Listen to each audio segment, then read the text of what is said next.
OBD de trouble code description technique cylindre 11 compensation de carburant à la limite maximale. Qu'est-ce que cela signifie?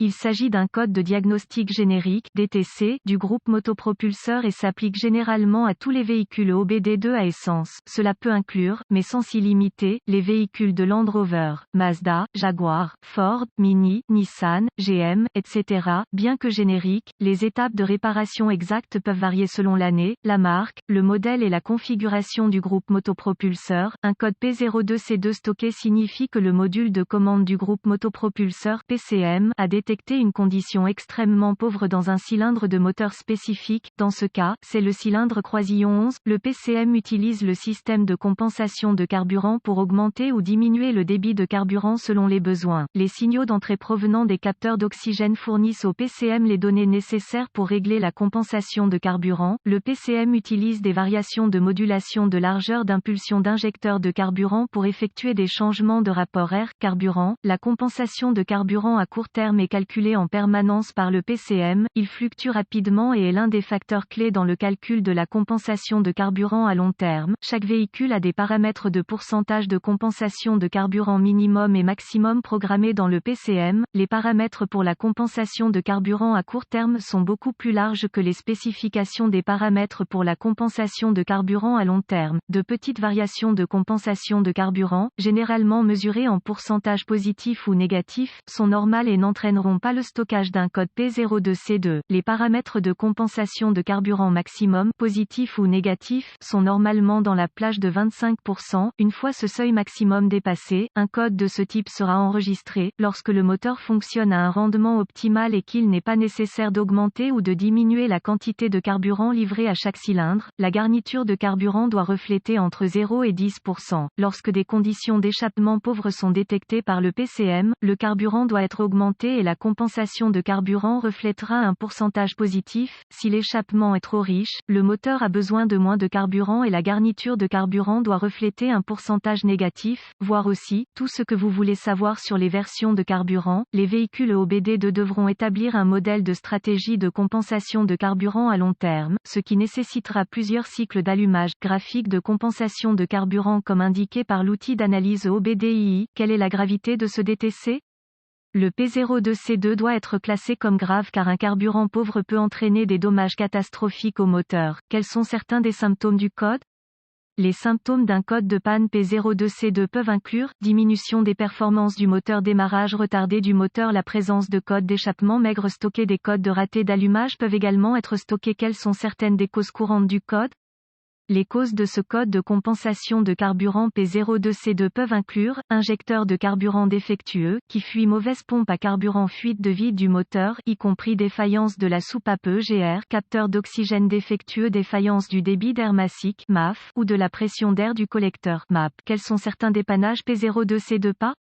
Si des codes liés au MAF ou au MAP sont présents, diagnostiquez et réparez les avant d'essayer de diagnostiquer ce code P02C2. Je commencerai mon diagnostic par une inspection générale de la zone du collecteur d'admission du moteur. Je me concentrerai sur les fuites de vide. Tout d'abord, j'écoutais le son, sifflement, d'une fuite de vide. Je vérifierai tous les tuyaux et les conduites en plastique pour des signes de fissuration ou d'effondrement. Les lignes PCV sont une source courante de fuite de vide. Vérifiez également les bords de l'admission pour détecter des signes de défaillance du joint. Deuxièmement, j'examinerai l'injecteur de carburant en question, cylindre croisillon 11, à la recherche de signes de fuite de carburant. Si l'injecteur est mouillé de carburant, soupçonnez qu'il a échoué. Si aucun problème mécanique évident n'est découvert dans le compartiment moteur, plusieurs outils seront nécessaires pour poursuivre votre diagnostic. Un scanner de diagnostic, un voltomètre numérique DVOM, un manomètre de carburant avec adaptateur, une source d'information fiable sur le véhicule. Ensuite, je connecterai le scanner au port de diagnostic du véhicule.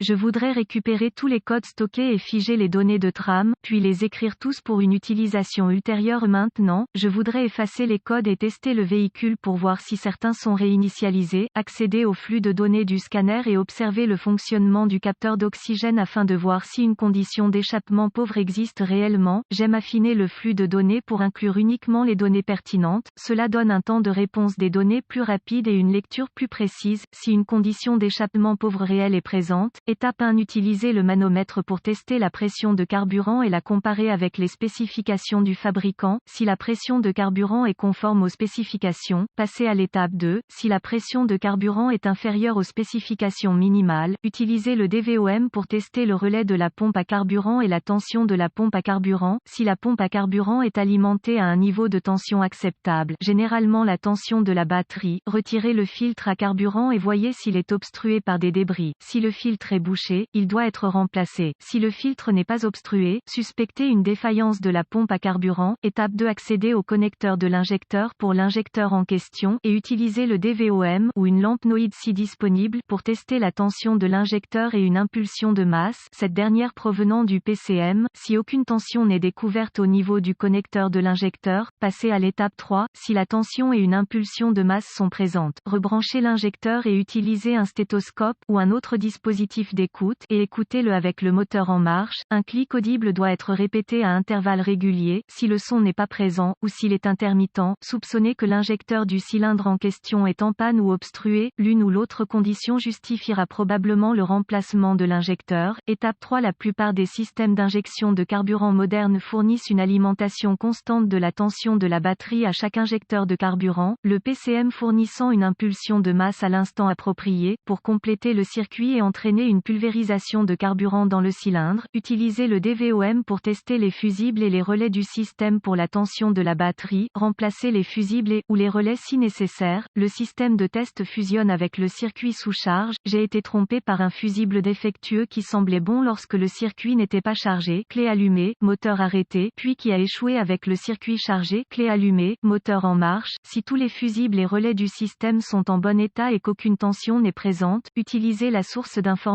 de votre véhicule pour tracer le circuit. Il y a de fortes chances qu'il vous amène au contacteur d'allumage ou au module d'injection de carburant. Le cas échéant, effectuez les réparations du circuit au besoin. Remarque: soyez prudent lorsque vous testez, remplacez les composants du système de carburant haute pression.